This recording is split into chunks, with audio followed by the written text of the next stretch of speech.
બનાવવાની છે વઘારેલી રોટલી. તો આ તપેલીમાં તેલ નાખી દઈએ.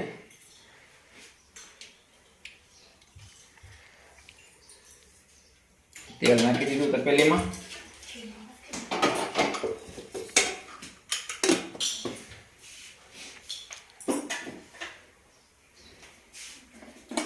તેલ આવે પછી જીરું નાખશું, આખું જીરું અને ધાણા જીરું અને સ્વાદ પૂરતું મીઠું.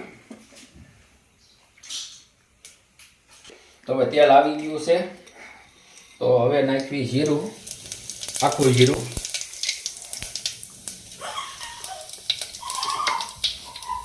અને હવે નાખશું ખાંડેલું જીરું, ધાણા જીરું અને સ્વાદ પૂરતું મીઠું. અને હવે નાખશું મરચું.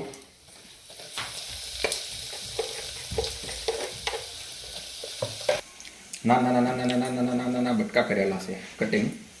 તો હવે એ આમાં નાખી દેવું.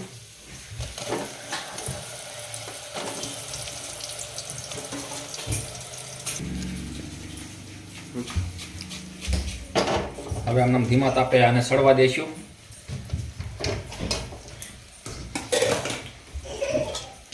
હવે નાખીએ મસાલો,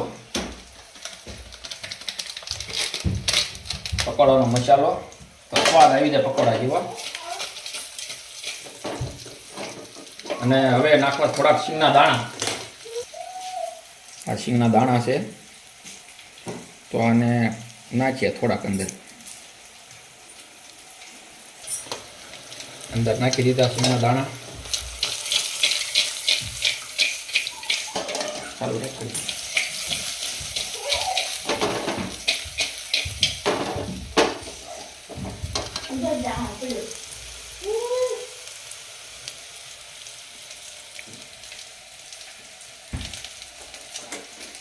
હવે એમાં નાખીએ થોડીક છાશ આપણે.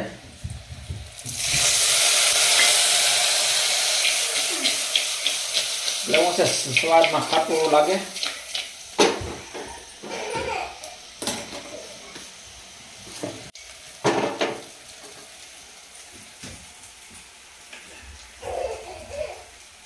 હવે આપણે આવી ગયા વાડીમાં.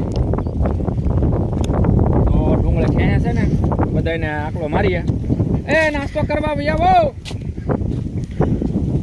બધા ઘરના જ ડુંગળી ખેંચે છે. તો હું કહું નાસ્તો કાંઈક બનાવી નાખીએ. તો હું કહું હાલો વઘારેલી રોટલી લઈ આવું. કહું રોટલીને વઘારી નાખીને હવે આંબાના સાંયે બેસીને નાસ્તો કરી લેવું. હાલો.